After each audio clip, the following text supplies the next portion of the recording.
Hola iglesia, estamos contentos que se han conectado. Bienvenidos a Woodward en línea. Le damos las gracias a Dios por estas redes sociales, por la tecnología que Él podemos usar y utilizar para el avance de su palabra. Iglesia, los amamos en el amor de Cristo y los extrañamos.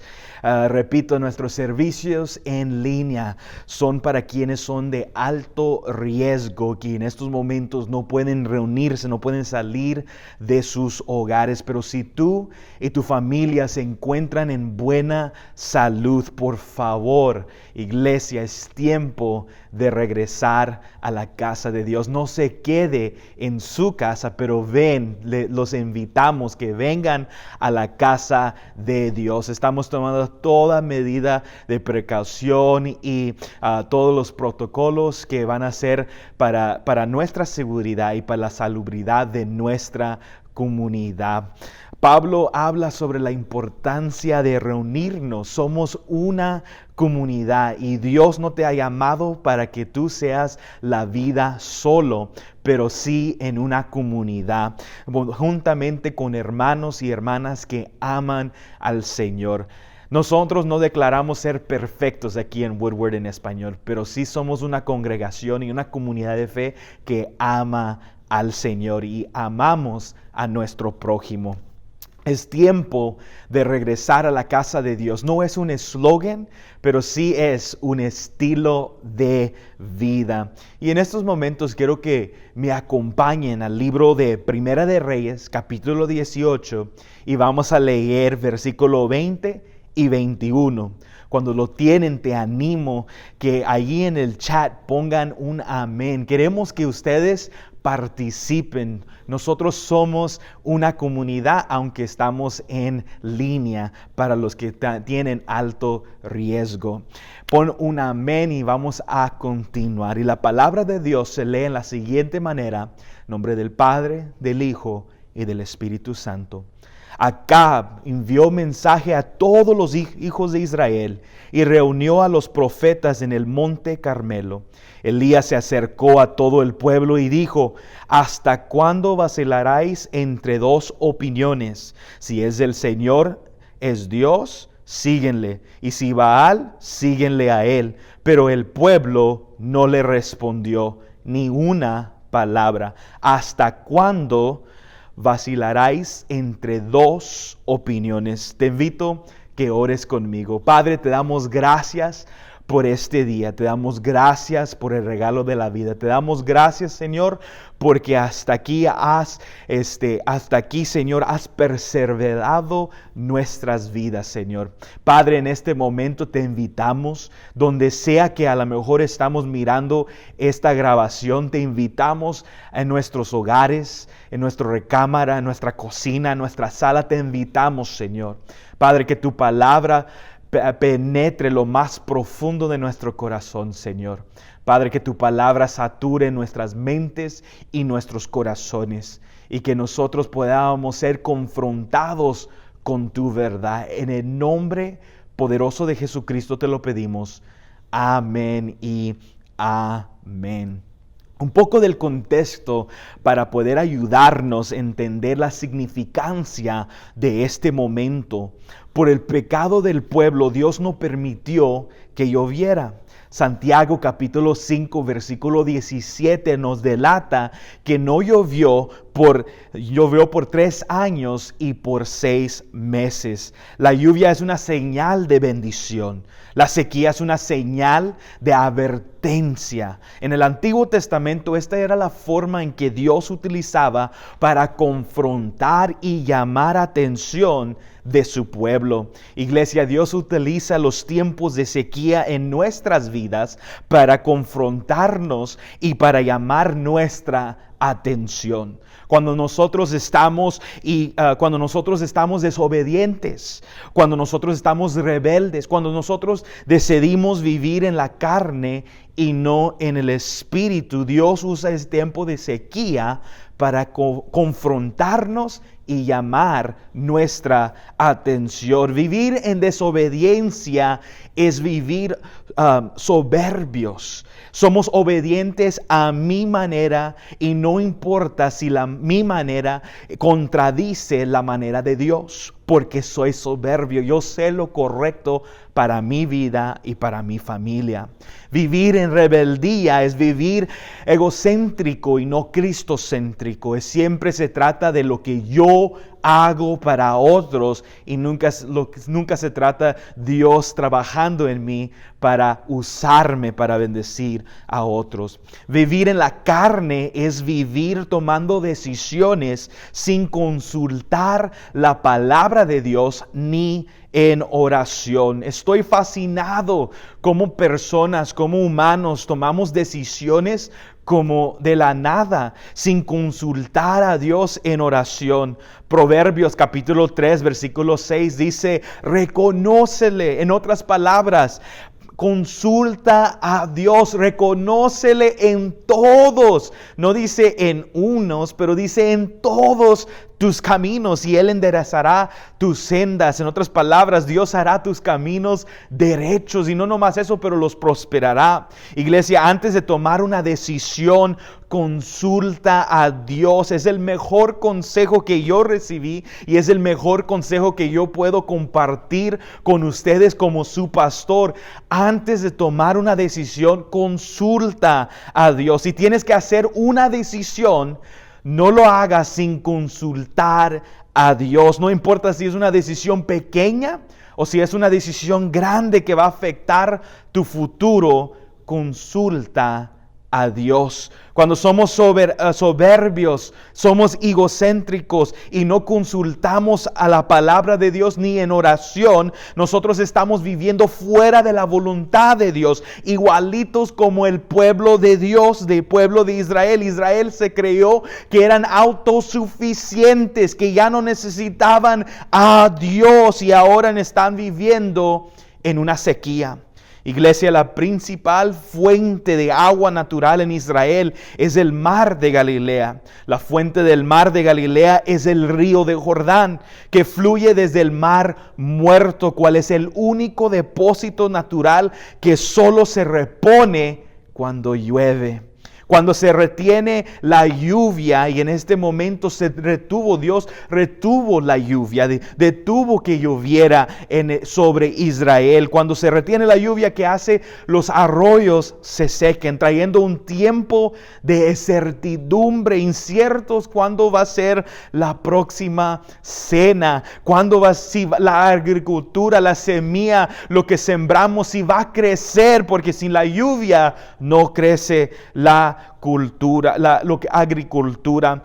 Incierto cómo el ganado va a sobrevivir o no va a sobrevivir. Lo único que es seguro durante un tiempo de sequía es que va a entrar un momento, un tiempo, una tempestad de hambruna y muerte.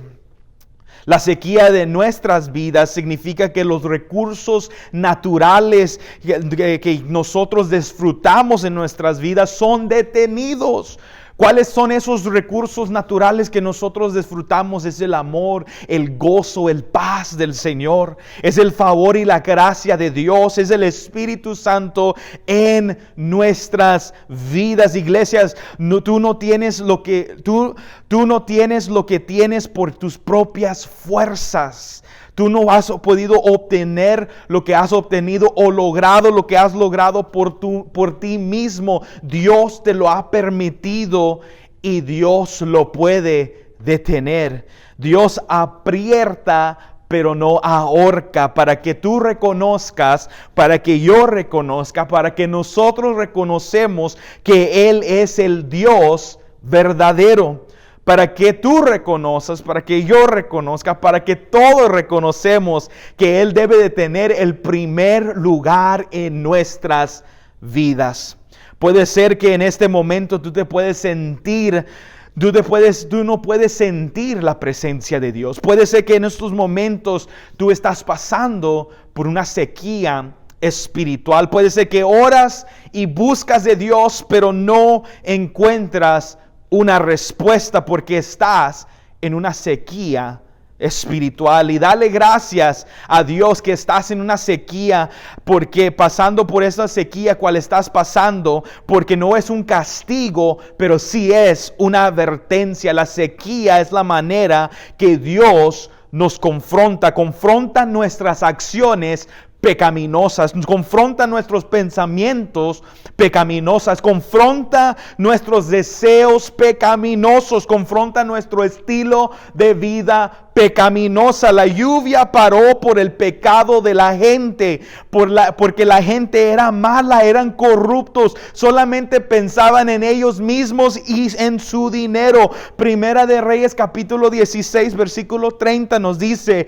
y Acab, hijo de Omri, hizo lo malo a los ojos del Señor más que todos los que fueron antes de él. Hizo lo malo delante de los ojos de Dios, antes del Señor, más que todos los otros reyes que fueron antes de él. El pecado sobreabundó en el corazón del rey y sobreabundó en el corazón del reinado. Eso nos enseña: si Dios te ha puesto como un líder sobre tu familia, tú eres la cabeza espiritual de tu familia. No importa si tú eres una mujer cristiana y tu esposo no, tú eres la cabeza espiritual de tu familia. No importa si tú eres el hombre cristiano y tu esposa no, tú eres la cabeza espiritual de tu familia. No importa si a lo mejor puede ser que los dos son cristianos, ustedes ambos son la cabeza espiritual de su familia. Y cuando sobreabunda el pecado en la cabeza espiritual, va a sobreabundar en la familia. El pecado, la maldad del pecado es la ausencia de Dios. Yo me recuerdo que mi mamá abuela era la curvatura. Mi mamá y mi mamá abuela era la curvatura del león rugiente, cual era mi papá. Lo digo con mucho cariño. Y ellos sabían que cuando yo hacía algo mal, yo me iba y me escondía abajo de su silla o me escondía en su cuarto donde ella estaba. Y yo sé que mi papá no iba a entrar a agarrarme, a darme mis cintarazos cual yo merecía, pero yo estaba protegido por ella. Y ella me enseñaba un librito, y este librito tenía dibujos de un corazón, ¿verdad? Y ella me decía: este es un corazón con Dios. Y me decía: mira este dibujo, este es un corazón de Dios. Y el dibujo tenía a Dios sentado en un trono. Obviamente no podías mirar el rostro del Señor, era como algo brillante. Nomás podías mirar humanos y los pies y como su tipo de ropa que Dios tenía. Y ahí podías mirar a Jesús y la cruz. Y podías mirar una paloma que era representando el Espíritu Santo, y era algo bonito en ese dibujo de corazón, ¿verdad? Y decía: este corazón es al niño que se porta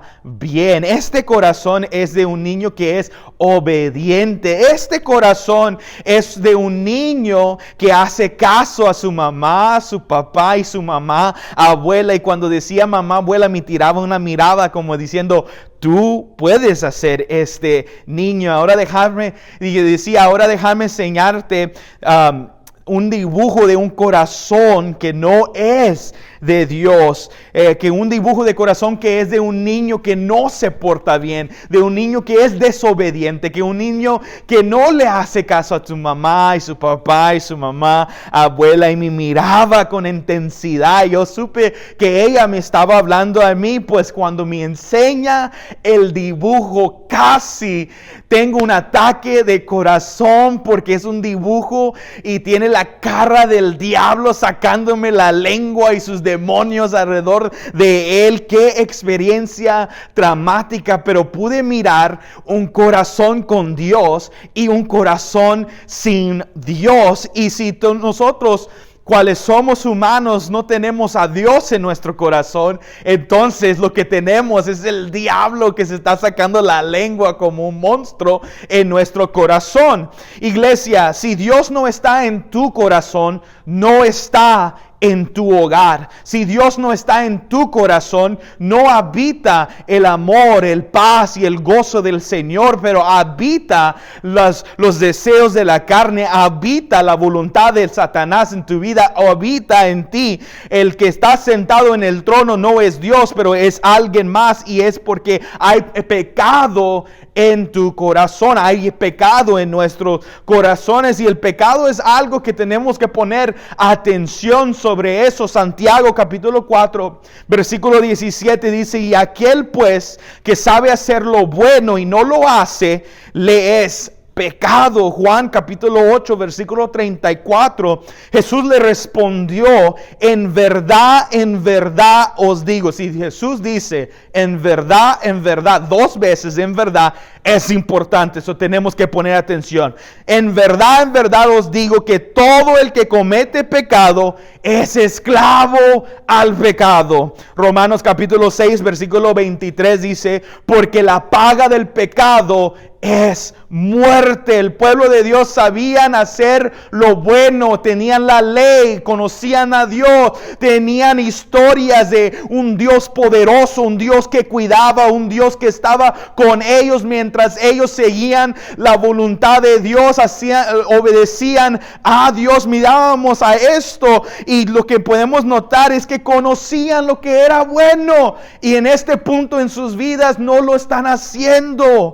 Eran esclavos al pecado, eran esclavos a sus deseos carnales, eran esclavos a su mentira, porque cuando empezamos a mentir suficientemente, nosotros empezamos a creer la mentira y ya no podemos distinguir qué es verdad y qué es mentira, y nos ponemos como la víctima y creemos que somos la víctima cuando realmente somos los agresores, somos los que hacen el mal, pero somos la víctima por las mentiras. Esta gente que se esclavó, estaban esclavizados a su pecado, a su mentira, a sus deseos carnales, a todo lo que era corrupto y malo. Eran esclavos del pecado. Y sabemos que la paga de ellos era muerte. Pero ¿sabes qué? Antes que llega una muerte físico, primero llega una muerte espiritual. Una muerte espiritual cual nos lleva a una muerte físico. Esa muerte espiritual es que ya no deseamos nada de Dios. Esa muerte espiritual es un resfriamiento que llega, que ya no sentimos la urgencia de llegar a la capilla. Ya no sentimos la urgencia de orar o leer la palabra o buscar de Dios. Ya no sentimos una urgencia como Maranata, que Cristo viene. Ya no sentimos esa urgencia como un seguidor de decirle a alguien que Cristo te ama, Cristo te puede ayudar. Ya no hay una urgencia dentro de nosotros de llevar el evangelio. ¿Por qué? Porque estamos muertos espiritualmente. Empezaron a adorar a este Dios Baal, empezaron a hacer sacrificios humanos, no animales, pero humanos, así como la movie Apocalipto. Quitaron a Dios y pusieron a un Dios falso, y por su pecado están viviendo en la sequía. Y para muchos creyeron, ¿sabes qué? Estos son los últimos días. Estos son los últimos días. ¿Por qué? Porque era una sequía pesada. ¿Cómo puedo saber que era una sequía? 3 años no es nada. Pero ¿sabes qué? Eran 3 años que Dios detuvo la lluvia. Que Dios detuvo la lluvia. Yo quiero creer que durante esos 3 años ni agua salía del zacate. El otro día salí de mi casa temprano porque era martes y por la noche, y ahora era miércoles, y estoy dormidito y no estoy batallando con Satanás, pero estoy batallando con las sábanas. Bien, el cuarto está bien frío y yo estoy bien chévere allí, cuestadito, pero estoy consciente del ruido que está alrededor de mí. Y Ana me dice: Ángel, sacaste la basura. Y salí corriendo para sacar la basura, y me salí descalzo, y cuando pisé el zacate noté que estaba mojado. Yo quiero creer que durante este tiempo de sequía ni se mojaba el zacate, ni llovía ni se mojaba el zacate. ¿Qué tan pesado era esta sequía? Pues podemos saber porque Elías tiene un encuentro con una viuda y su hijo, y ellos querían ser simplemente un pan y morirse porque ya no había comida. Esta sequía no era algo leve, era algo pesado. Pero no era un castigo, era una advertencia al pueblo de Dios. Y es una advertencia para nuestras vidas. Y a lo mejor muchos de ellos creían que estaban viviendo en los últimos días. Puedes creer que a lo mejor nosotros en esta condición en cual nos encontramos, en el estado cual se encuentre el ambiente de este país, la división de este país, la maldad que se ha levantado, el crimen que se ha levantado, las injusticias que se han levantado, pues podemos creer que con todo lo que está pasando, que estamos viviendo en los últimos días. Primero de Timoteo capítulo 3 nos enseña de la perspectiva de un ministro con años, con experiencia, hablando a un pastor que apenas está empezando, un pastor joven, sobre los últimos días. En capítulo 3 de Primera de Timoteo podemos mirar y podemos leer la palabra de Dios. Recuerda, Pablo hablando con Timoteo, recuerda que en los últimos días llegarán tiempos difíciles. La gente se volvería egoístas, amante del dinero, fanfarona y orgullosos. Se insultarán unos a otros, ni obedecerán a sus padres, no darán ni la gracia, si serán mundanos, no sentirán afecto por los demás, ni estarán dispuestos a perdonarlos. Quiero parar ahí, no sentían afectos por los demás, ni estarán dispuestos a perdonarlos. Cuando Jesús miraba la multitud, decía que ahí salía una compasión. La palabra griega dice que es compasión, pero una compasión que te conmueve a sentir algo, a la acción. ¿Cuál es la última vez que tú has sentido un afecto por los demás? Ni estarán dispuestos a perdonarles, hablarán con maldad, estarán fuera de control, serán crueles y odiarán el bien. Odiarán el bien. En esos mismos días, la gente traicionará a sus amigos. Actuará sin pensar, se enorgullecerá de lo que saben, y a vez de amar de Dios, amarán los placeres. Parecerán ser muy religiosos, muy santos, pero con su manera de vivir demuestran que en realidad rechazan servir a Dios. No te metas con esa gente. No te metas con esa gente.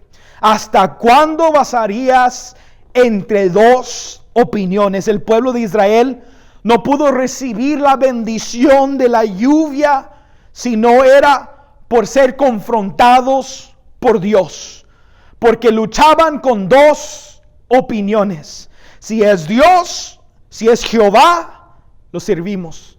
Si es Baal, a él le vamos a servir. Y finalmente este es el momento en cual el Dios verdadero entre dos, cual nosotros ya sabemos cuál es el Dios verdadero, iba a consumir el sacrificio por medio del fuego. Los profetas de Baal eran extremos, esos cuates eran loquísimos, dice la palabra de Dios, que gritaban en voz alta y se cortaban con cuchillos. O sea, se cortaban para tratar de agarrar la atención de Baal. Lo chistoso de esto es que Elías se reía de ellos. Y él les decía, grita más, a lo mejor está con los otros dioses y no te puede escuchar. Elías decía, grita más, a lo mejor está utilizando el baño, pero ahorita va a salir del baño. O sea, era travieso Elías. Por eso yo me justifico cuando yo soy travieso como pastor, porque Elías era travieso también. Y podemos mirar que estaban cortándose y gritando y perdiendo la voz y siendo un show completo para poder recibir o poder ganar la atención de este Dios de Baal, este Dios falso. Mateo capítulo 24, versículo 11. Y se levantarán muchos falsos profetas y a muchos engañarán. Iglesia, no seamos tan pronto de ir con la corriente. Nosotros corremos el riesgo de ser cegados completamente por el Dios de este siglo, cuál es Satanás. Asimismo, como el pueblo de Israel eran cegados y quitaron al Dios Jehová del primer lugar y pusieron un Dios falso. Al llegar el momento del sacrificio de la tarde, el profeta Elías se acercó al altar y oró así: Señor Dios de Abraham, Isaac y Jacob, ahora te pido que des una prueba de que tú eres el Dios de Israel y que yo soy tu siervo. Muéstrales que tú me ordenaste. Nunca hagas nada que Dios no te ha ordenado. Y la única manera que puedes hacer algo que Dios te ha ordenado es cuando Dios te habla a tu vida. Elías era un hombre de oración. Creo que en estos tiempos se debe de levantar hombres y mujeres y jóvenes y aún niños de oración. Muéstrales que tú me ordenaste que hiciera todo esto. Señor, atiende mi oración. Muestra a la gente que tú, Señor, tú, Jehová, eres Dios. Si la gente sabrá que tú los estás haciendo volver a ti. Así que el Señor hizo bajar fuego que quemó el sacrificio, la madera, las piedras e incluso la tierra alrededor del altar. El fuego también seco toda la agua de la zanja.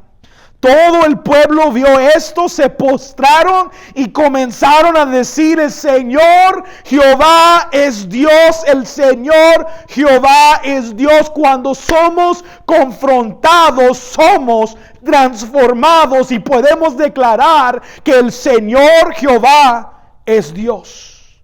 Entonces Elías dijo: atrapen a los profetas de Baal. O sea, esto es otro nivel. Atraparon a estos profetas, que no se escape ninguno. Así que la gente los capturó y Elías los llevó al arroyo Quizón y los mató a todos.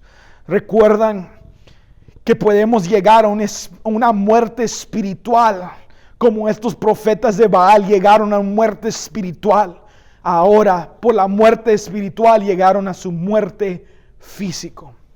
Para terminar, aunque no nos guste, la palabra de Dios nos confronta con la verdad.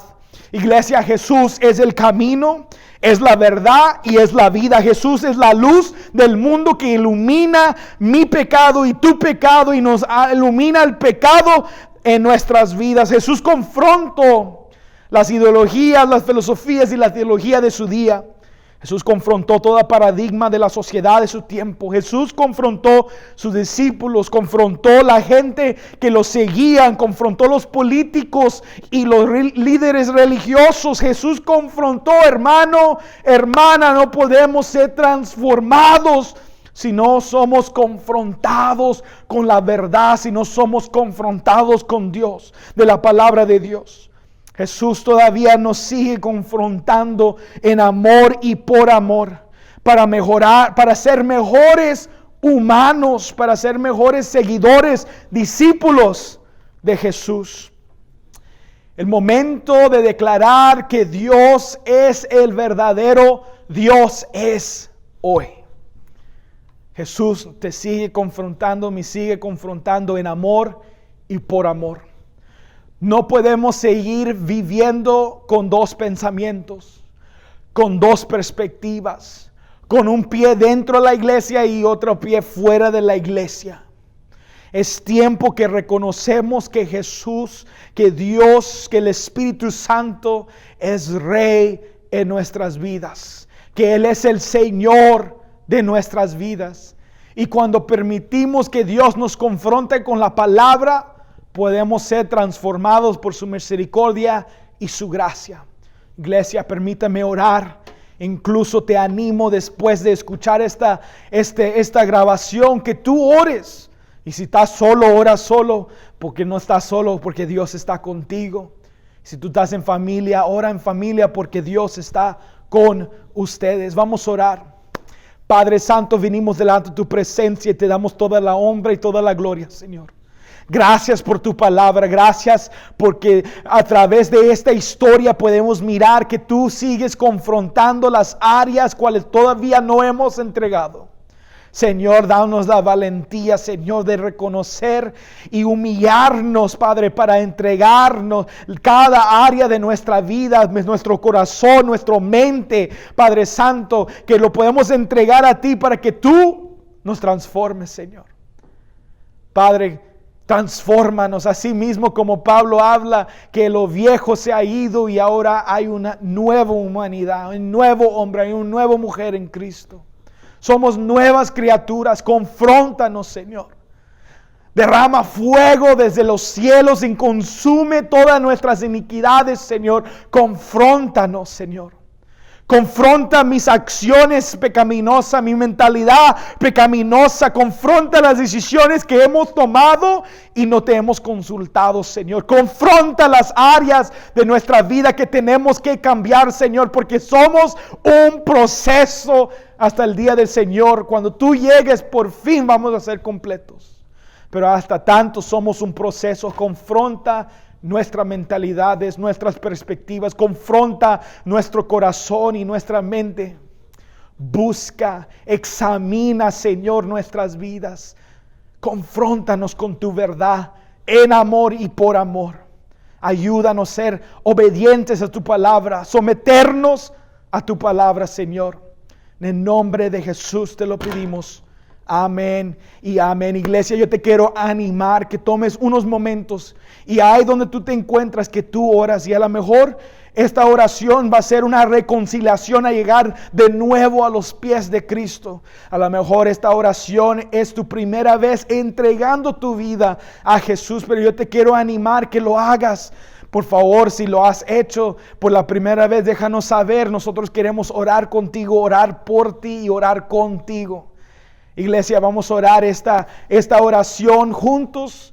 Si a lo mejor va a ser una oración de reconciliación o va a ser una oración por la primera vez, pero este es tu momento que tú permites que Dios invade tu espacio, ahí donde tú te encuentras, y que tú te entregues completamente a la voluntad de Dios. Ya para de vivir bajo esos dos pensamientos. Dios es el Dios verdadero y Él quiere ser tu Dios verdadero. Ahí donde estás, repita conmigo. Padre, vengo delante de ti y te doy gracias por este día. Perdona mis pecados, Señor. Soy un pecador. Perdona mis pecados, Señor. Hazme limpia. Hazme limpio con tu preciosa sangre, Jesucristo, que derramaste en la cruz por mí. Jesús, te acepto en mi corazón. Tú eres el Rey de Reyes. Tú ahora eres mi Rey. En el nombre de Jesús. Si es una oración de reconciliación, es una oración por la primera vez, déjanos saber.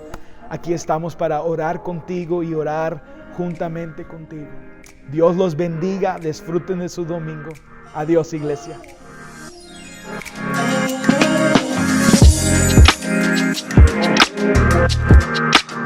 Yeah.